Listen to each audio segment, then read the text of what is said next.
Un saludo y sed bienvenidos a este pequeño rincón de YouTube, donde buscamos alimentar tu asombro y exaltar tu curiosidad. ¿O era alimentar tu curiosidad y exaltar tu asombro? Bueno, ¿qué más da? Empecemos. Y lo que os traigo hoy es canela en rama.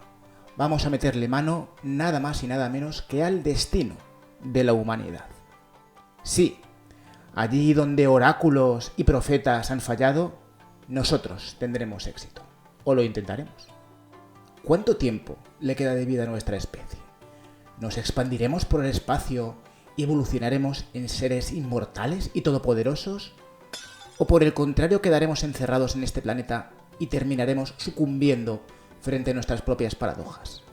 Sí, es cierto, el futuro es un lugar incierto y engañoso. Por fortuna, contamos con la ayuda de Eno Alaric, un viajero del tiempo que proviene del año 2671. Este buen señor es tan profesional y siente tal respeto por las paradojas temporales que ha hecho lo que tenía que hacer: abrirse una cuenta en TikTok y contarnos exactamente lo que va a suceder. ¡Tócate los huevos! Así que lo tenemos fácil. Y aquí tengo, como rigurosa primicia, la crónica de Eno Alaric. Vamos a ver qué nos cuenta este señor. Parece que, como aperitivo, California será arrasada por un tsunami.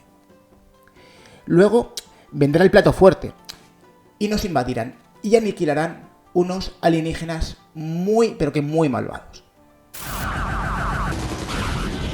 Mas no todo estará perdido, puesto que, por medio de la intervención de un extraterrestre bueno, alguno tenía que haber, 8.000 personas serán salvadas del apocalipsis y trasladadas a otro planeta. No se dice cuál, pero a mí me encantaría que fuera Funkotron.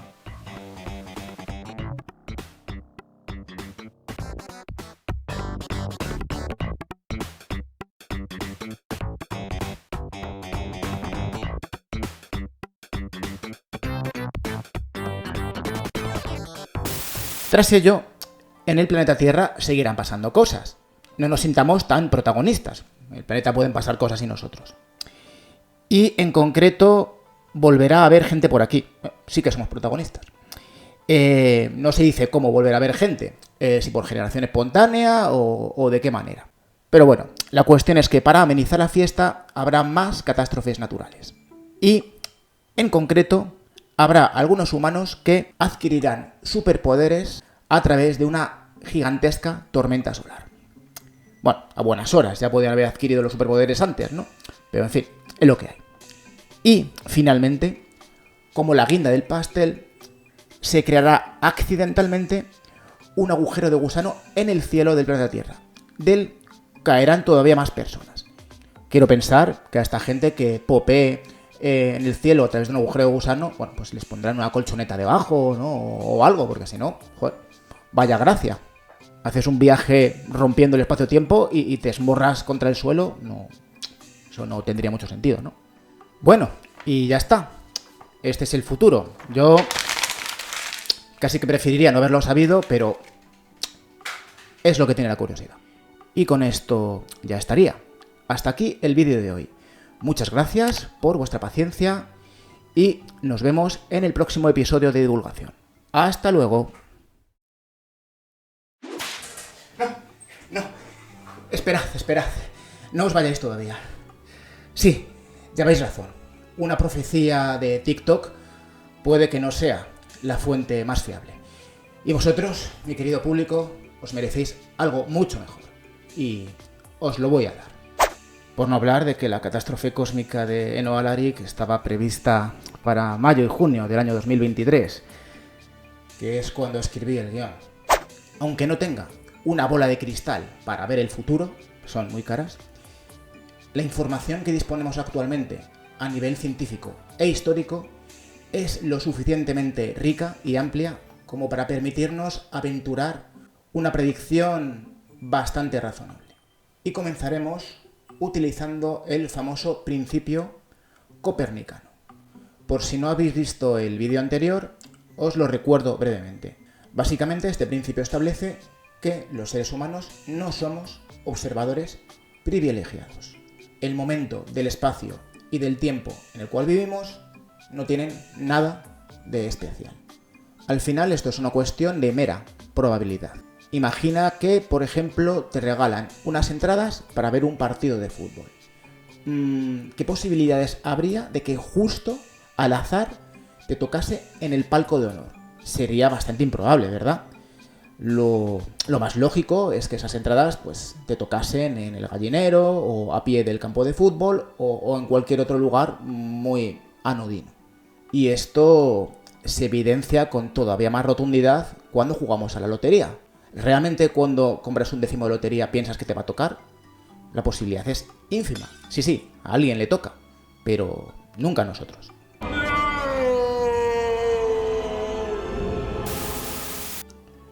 Resulta que en 1993 un científico llamado John Richard Gott escribió un artículo científico que publicó en la prestigiosa revista Nature. Implicaciones del principio antrópico para nuestras perspectivas de futuro. Este hombre, John Richard, interrogó las matemáticas utilizando precisamente la probabilidad. Y bueno, el resultado fue una especie de profecía científica bastante oscura. Si a partir de este punto has decidido seguir viendo este vídeo, es que tienes un espíritu muy corajudo. Porque créeme, en esta ocasión la ciencia nos va a morder bien el culo. Pero primero tenemos que sacudirnos de encima algunas falsas creencias que están muy arraigadas. Y la primera de ellas es pensar en la evolución humana como algo lineal, como una secuencia prácticamente imparable de éxito tras éxito. Empezamos como seres simiescos encorvados, luego nos erguimos elegantemente, transformándonos en aguerridos cazadores, después evolucionamos a hábiles y esforzados agricultores, luego a ingenieros y científicos, y finalmente alcanzamos el éxito como grandes influencers en Instagram. Éxito tras éxito tras éxito en una ascensión continua. Pero no, de evolución lineal nada. La evolución humana ha sido una maraña endiablada de ramas que se entrecruzan, se mezclan, muchas de ellas se rompen, llevando a callejones sin salida. Un caos. De hecho, nosotros estamos aquí bastante de chiripa. Soy consciente de que sentimos mucho orgullo al pertenecer a el género Homo, pero su éxito evolutivo ha sido bastante cuestionable. De hecho, de todas las especies de humanos que han existido, todas se han extinguido con nuestra única excepción. Y veremos a ver qué nos espera. Como podéis ver, la lista de caídos en combate es larga. Como señal de respeto, guardaré 3 segundos de silencio por todas estas especies humanas caídas en combate. Ya está. Y sí, puede que estés pensando que todos estos humanos se extinguieron porque eran toscos, primitivos, arcaicos y no consiguieron adaptarse. O simplemente que no se extinguieron, evolucionaron, ¿no? Como si fueran un Pokémon.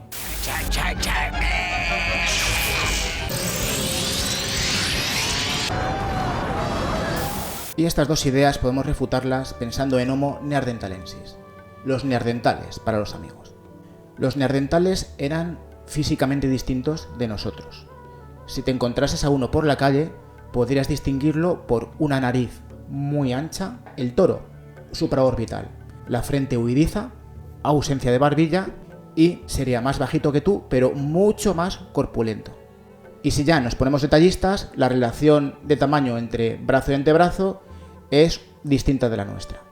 El caso es que los neandertales hacían fuego, hablaban, se vestían, se adornaban con colgantes, construían campamentos organizados, enterraban a sus muertos e incluso se piensa que dichos enterramientos tenían asociada cierta ritualística, como echar flores sobre las tumbas o adornar los cuerpos con pigmentos. Eran seres conscientes de sí mismos y con una cultura. Los seres humanos modernos, Homo sapiens sapiens, convivimos con los neandertales a lo largo de 10.000 años.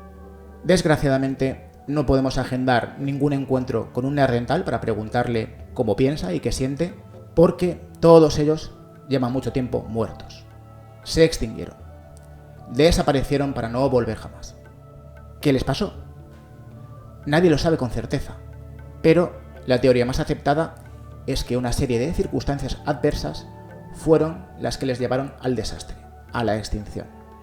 Y dichas circunstancias probablemente fueron, primero, un máximo glacial, es decir, este drama tuvo lugar en Europa durante lo más duro de la última glaciación, cuando las condiciones climáticas eran realmente duras y las poblaciones humanas, sapiens y neandertales, se apiñaban en los pocos valles que todavía ofrecían protección y alimento. Como digo, fue una circunstancia muy exigente.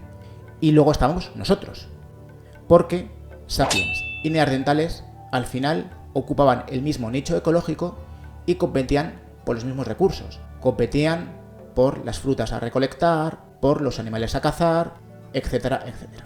Y como si fuese un pueblo del salvaje oeste, solo podía quedar uno. Y fuimos nosotros los ganadores.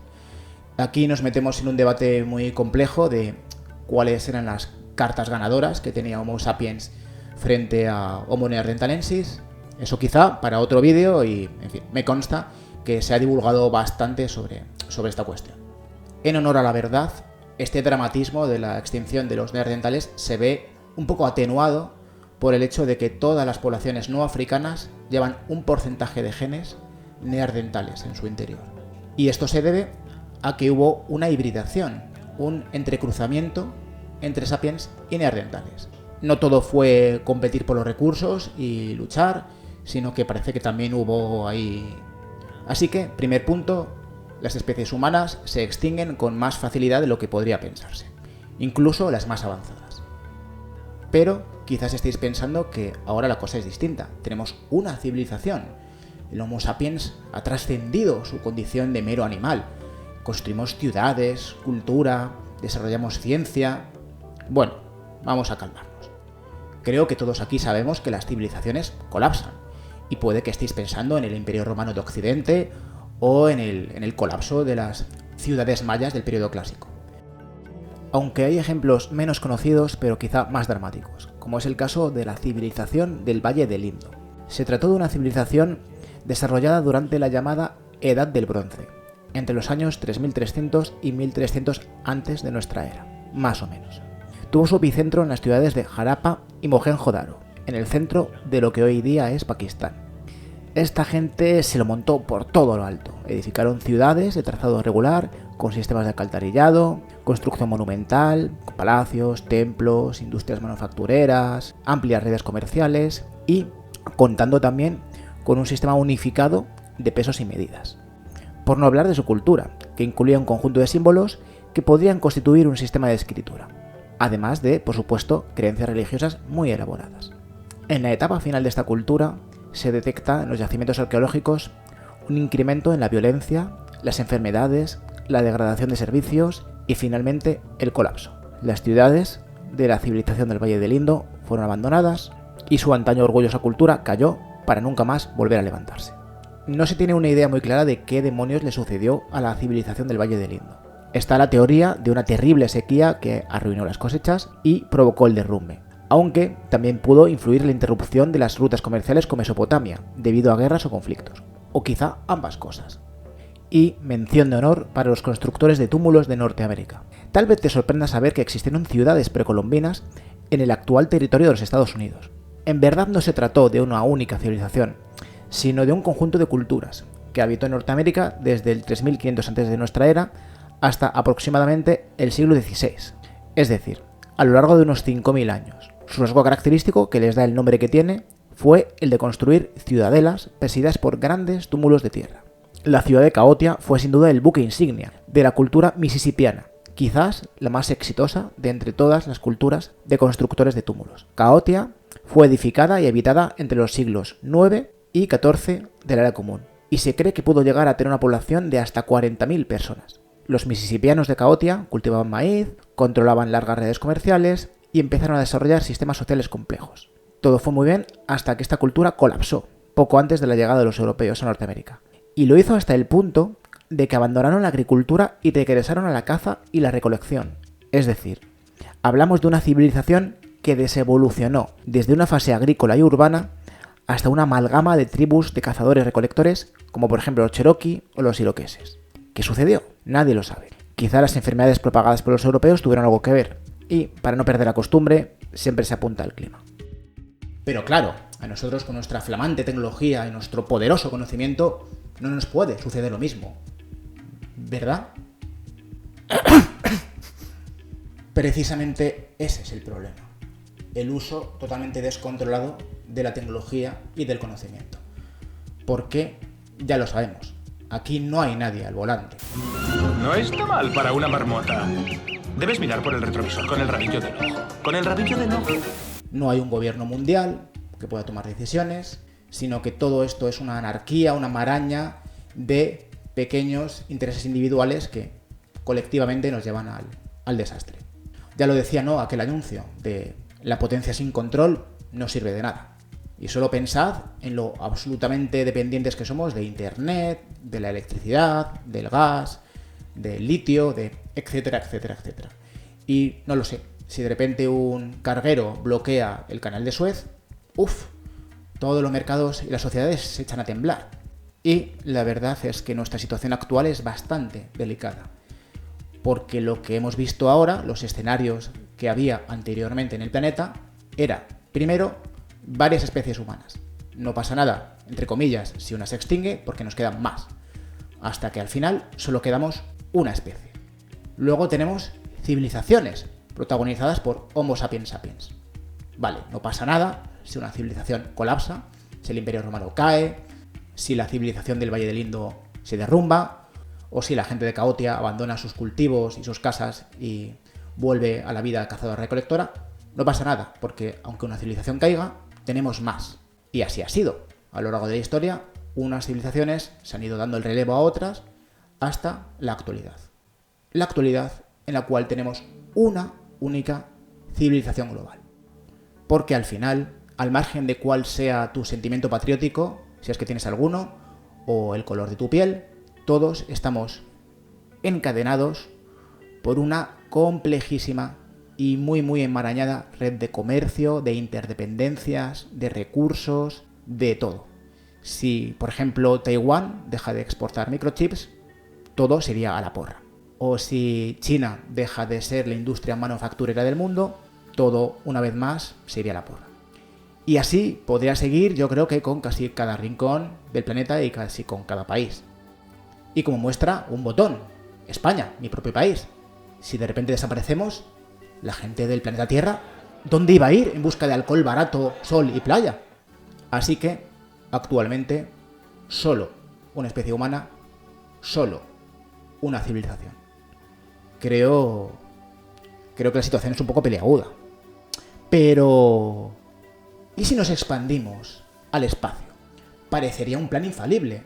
Si la civilización terrestre cae, todavía nos quedaría la civilización marciana, la civilización de Ganímedes, o yo qué sé, la civilización de Próxima Centauri.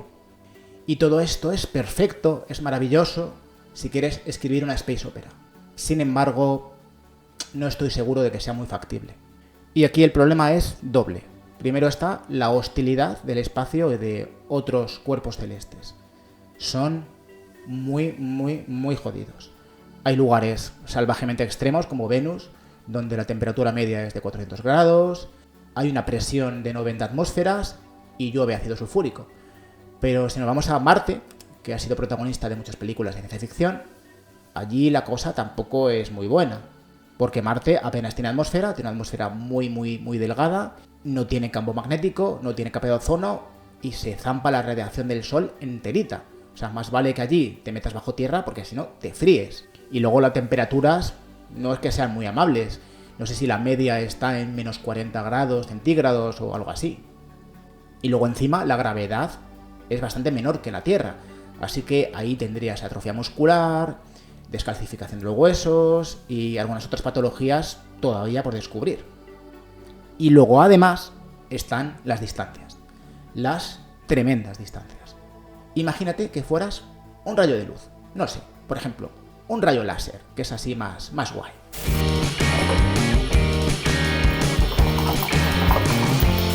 Y como rayo láser eres disparado a la luna. Bueno, Pues tardarías un poquito más de un segundo en llegar. La distancia media de la Tierra a la Luna es de 384.400 kilómetros. Y la luz, es decir, tú ahora convertido en un rayo láser, viaja aproximadamente a 300.000 kilómetros por segundo. Son unos kilómetros menos, pero bueno, podemos redondearlo a 300.000. Así que eso, un segundo y pico. Vale, vámonos ahora a Marte. Bueno, pues tú, mi querido oyente convertido en rayo láser, tardarías unos 3 minutos en llegar a Marte. Y es que la distancia media es de unos 225 millones de kilómetros. ¿Quieres ir ahora a Júpiter, a ese enorme gigante de gas cientos de veces más grande que la Tierra? Bueno, pues aquí tenemos una distancia de 776 millones de kilómetros de media. Así que habría que emplear unos 41 minutos de tiempo de viaje a la velocidad de la luz, que es la velocidad más alta a la que el universo nos permite viajar. Saturno, 1 hora y media. Urano, 2 horas y 40 minutos. Neptuno, 4 horas. Ojo, porque ningún objeto con masa puede viajar a la velocidad de la luz. Podrías llegar a viajar al 99% de la velocidad de la luz, pero eso tendría un requerimiento de energía que se nos va de las manos. Siempre se ha pensado que lo más razonable para una nave espacial muy futurista sería ir a un 50% de la velocidad de la luz. Así que, en un caso muy optimista y muy generoso, a todos estos tiempos los tienes que multiplicar por 2. Pero insisto, estamos hablando de una tecnología de la ciencia ficción. ¿Y si nos vamos a las estrellas?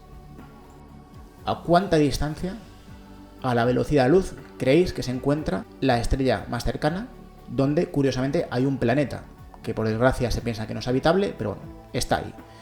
Es de hecho creo una super tierra, me parece, que es Próxima Centauri b. Pues esta estrella y su planeta, Próxima Centauri b, están a 4 años viajando a la velocidad de la luz, lo cual abreviadamente se conoce como año luz, porque a estas distancias seguir utilizando kilómetros sería demasiado aparatoso. Miramos a otras estrellas. Sirio, la estrella más brillante del cielo, se puede observar en el hemisferio norte. Bueno, pues Sirio está a 8,6 años luz. Y nos vamos aún a escalas mayores si nos fijamos ahora en la conocidísima Osa Mayor, que por lo menos en España se la llama El Carro. A una parte de la constelación de la Osa Mayor se la llama El Carro porque tiene una forma de un carro de la compra, básicamente. Y en esta imagen podéis ver las distancias a las cuales se encuentran sus estrellas. Mizar es la más cercana, entre comillas, a 78 años luz. Y, no lo voy a pronunciar bien, pero Dubhe, o como sea, está a 124 años luz. Y a partir de aquí es la locura, porque el planeta con más posibilidades de ser habitable por el ser humano que hemos descubierto hasta ahora fuera del sistema solar, que es Kepler 438b, se encuentra a 470 años luz de distancia. Si esta gente del sistema de Kepler 438 nos quisiera mandar un mensaje, pues el delay ya sabemos cuál es. Tardaría 470 años en llegar a nosotros y nuestra respuesta tardaría otros 470 años en irles de vuelta. Así que no sería una conversación muy animada. Y no tenemos ninguna garantía de que este planeta ni esté habitado ni sea habitable. Son simplemente posibilidades, porque es muy difícil observar cosas que están tan lejos. Pero bueno, ya si nos queremos mover de nuestro vecindario galáctico, ya hablamos de miles, de decenas de miles de años luz. Y si quisiéramos viajar a Andrómeda, la galaxia espiral más cercana, pues creo que estaba a 2,5 millones de años luz. O sea, ridículo. Y rutinariamente se observan galaxias que están a miles de millones de años luz. Creo que no hace falta comentar más. Para daros un poco de contexto, ahora mismo ni siquiera somos capaces de ir a Marte. El viaje a Marte, en el mejor de los casos, es de unos 6 meses y luego habría que esperar una ventana de oportunidad para volver. En total, los astronautas podrían tener que sobrevivir durante 2 años tanto al viaje como a la peligrosa estancia en Marte. Quizá se pueda conseguir para los años 40 de este siglo, pero no está seguro.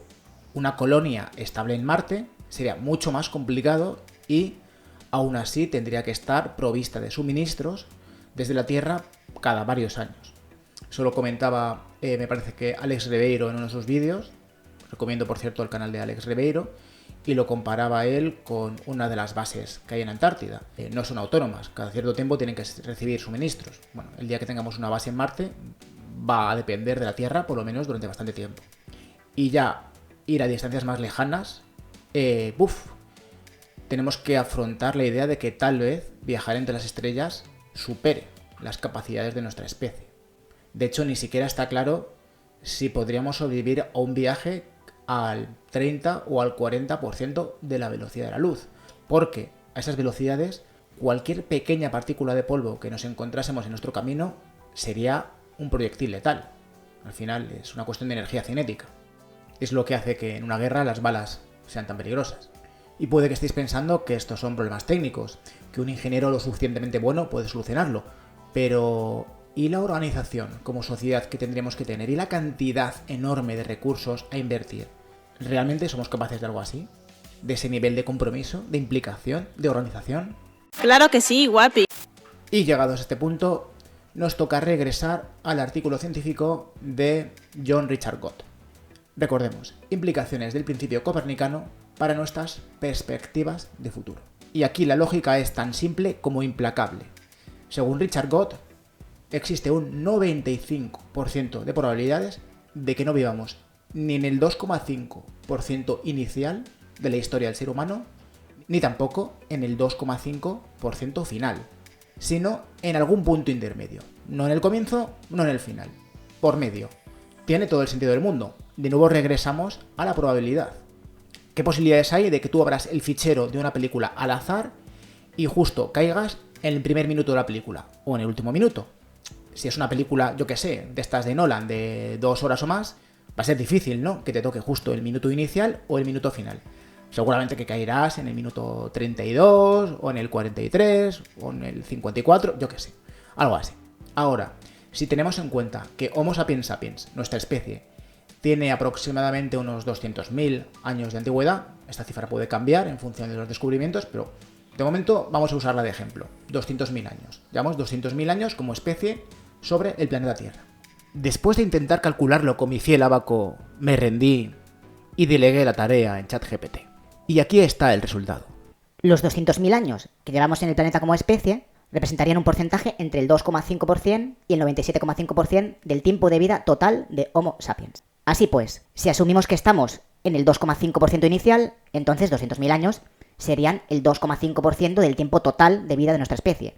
Y, por el contrario, si asumimos que estamos en el 97,5%, es decir, justo antes de entrar en el último 2,5% de nuestro tiempo, entonces esos 200.000 años constituirían el 97,5% total del tiempo de vida de nuestra especie.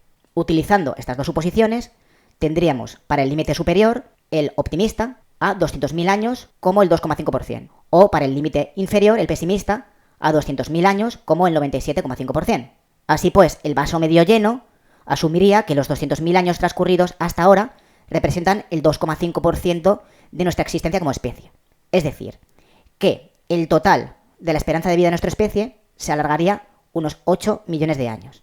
Pero, si vemos el vaso medio vacío, entonces asumimos que los 200.000 años que llevamos como especie representan el 97,5% de nuestra existencia. Así pues, el total de la esperanza de vida de nuestra especie solo se alargaría 205.128 años.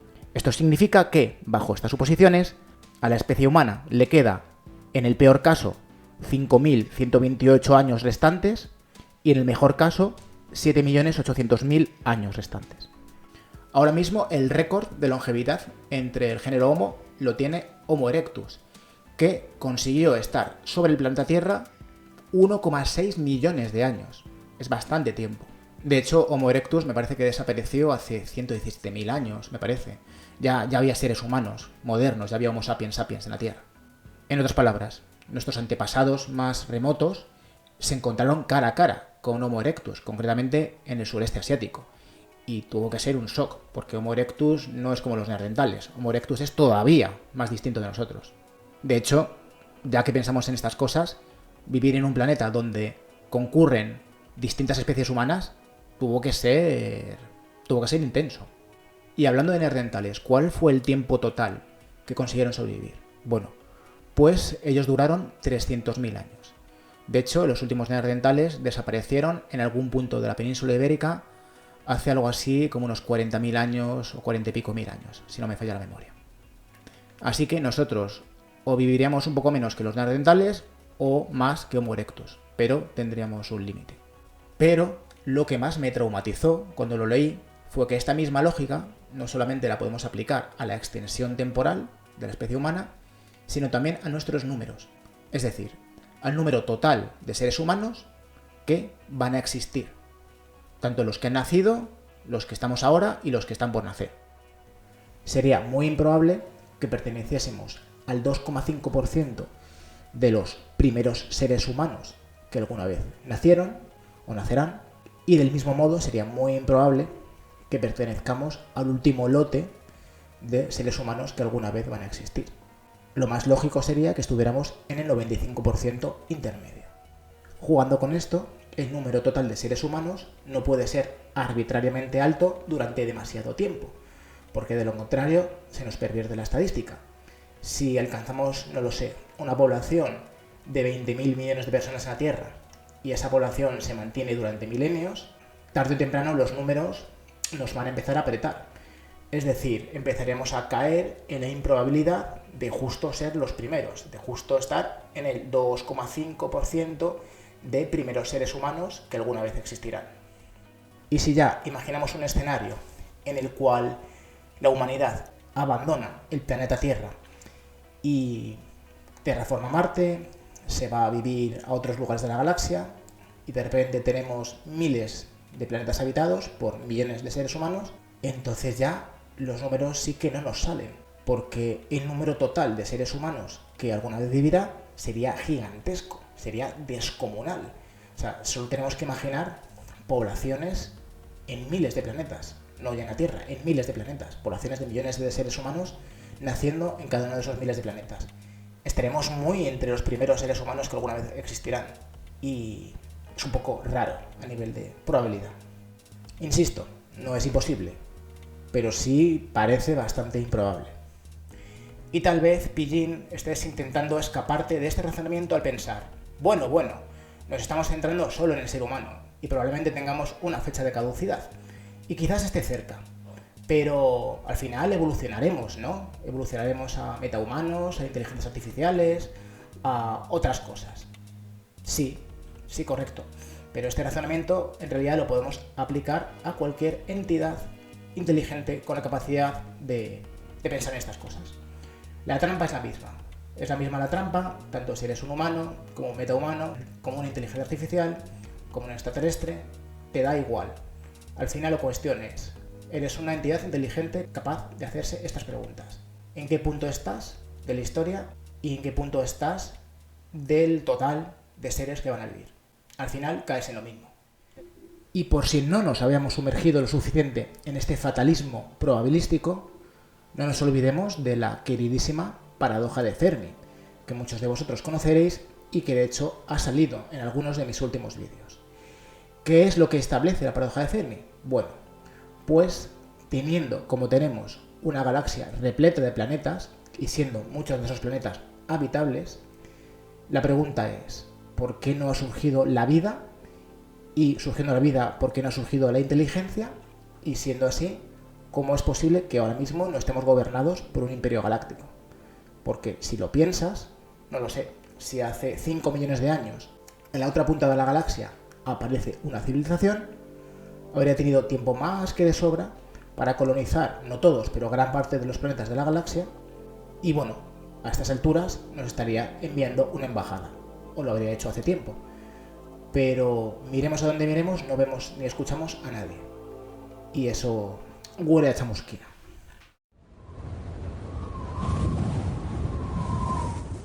De hecho, pinta que hay algún tipo de filtro que o bien previene de que aparezcan civilizaciones, o si aparecen, impide que duren demasiado o que desarrollen el viaje espacial.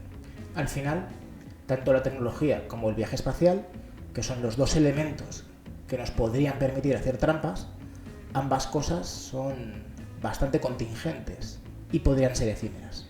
De modo que quizás la mayor parte de las especies inteligentes queden atrapadas en su planeta, donde terminan por desaparecer, como podría sucedernos a nosotros. ¿Y qué es lo que opina John Richard Gott del destino de la humanidad? Bueno, pues para no echar a perder las matemáticas de la probabilidad que tanto le gustan, él opina que esperanza de vida de la especie humana todavía se va a prolongar algunas decenas de miles de años más, pero con unos ratios de población muy bajos, de unos pocos miles de individuos, de quizá 100.000 o 200.000 personas, algo similar a como pudiera ser antes de la revolución neolítica, antes de la agricultura, ¿no? Cuando solo nos dedicábamos a la caza y la recolección. De esta manera, la mayoría de las personas que alguna vez vivirán lo van a hacer en nuestra época, es decir, cuando el apogeo de nuestra civilización tecnológica nos provee de alimentos suficientes como para sostener una población muy alta de actualmente 7.000 millones de personas, pero se piensa que podríamos llegar a las 10.000 millones de personas o incluso más. Al final, el hecho de que nosotros estemos aquí haciendo esas reflexiones podría considerarse como una prueba de ello, dado que en un futuro, cuando nuestra especie haya regresado a su estado anterior de cazadores-recolectores, es muy posible que todo el conocimiento científico, o casi todo, se haya perdido y no haya nadie haciéndose estas pajas mentales. Con lo cual, tanto el hecho de que vivamos en esta época como el hecho de que podemos hacernos estas preguntas están totalmente alineados con la probabilidad, con las matemáticas que describe John Richard Gott en su tremendo artículo. Habría otra posibilidad, que sería permitir un nivel de población todavía mayor en la Tierra, pero si lo mantenemos, entonces las probabilidades, digamos, nos, entre comillas, obligan a acortar la esperanza de vida de nuestra especie. Una mayor población de la Tierra durante más tiempo, el precio a pagar probabilístico sería, usando esta lógica perversa, sería ese, sería el de que durásemos menos. Si duramos más, para que las matemáticas salgan, tiene que ser con una población muy pequeña, que implique un abandono de la agricultura, la industria, la tecnología, la ciencia, etcétera, etcétera. Es un poco pesimista, lo sé, y en cualquier caso, insisto que lo único que estamos haciendo es jugar con los números, jugar con la probabilidad. No hay ninguna certeza de lo que va a suceder. Puede que todo este razonamiento esté equivocado o que realmente nosotros seamos los primeros, tanto en el tiempo como en número. Al final, alguien le tiene que tocar. Igual que a alguien le toca la lotería y por eso nos obliga a jugar a los demás, por envidia y por miedo a sentirnos estúpidos, pues lo mismo a alguien le tiene que tocar estar en el comienzo de todo este cotarro. Y quizá podamos imaginar a un metahumano del futuro o a una inteligencia artificial del futuro o una mezcla de ambos, más probablemente, sintiendo algo de lástima por los seres humanos que tuvieron que vivir en el siglo XXI y sacar adelante todo este marrón. Y lo mismo, imaginaros a un habitante metahumano de, yo qué sé, de Aldebarán 7, preguntándose cómo habría sido ser uno de los seres humanos primigenios que vivieran en el planeta Tierra. Bueno, pues tú y yo tenemos la oportunidad de descubrirlo todos los días. Aunque a mí la verdad es que si me dieran a elegir, creedme que preferiría ser un ser inmortal y todopoderoso viviendo en un imperio galáctico, en vez de estar atrapado en este basurero. Pero así es la vida. Sin embargo, para no ser tan pesimista, me gustaría dejar en el aire un último pensamiento. Y es, ¿puede que el hecho de que estemos haciendo esta profecía cambie el futuro? Porque al final, si conoces el futuro, automáticamente lo cambias. ¿O no? Si quieres, puedes dejar tu opinión en los comentarios. Bueno, y hasta aquí el vídeo de hoy. Sé que no ha sido muy optimista, pero en cualquier caso, siempre podéis escoger ver el vaso medio lleno de veneno. Y si os ha gustado este vídeo, no dudéis en hacerle like. Y ya si os ha hecho tilín, si realmente os ha cautivado, bueno, pues podéis suscribiros y compartirlo en vuestras redes sociales. Y si lo hacéis antes de que la especie se extinga, mucho mejor. De momento, tened suerte, id con cuidado y, si el universo quiere, nos vemos en el próximo vídeo. ¡Hasta luego! Bueno, ¿y cuál es la opinión de Ron? De Ron. Y resulta que en el año 1993, un científico llamado John Richard Gott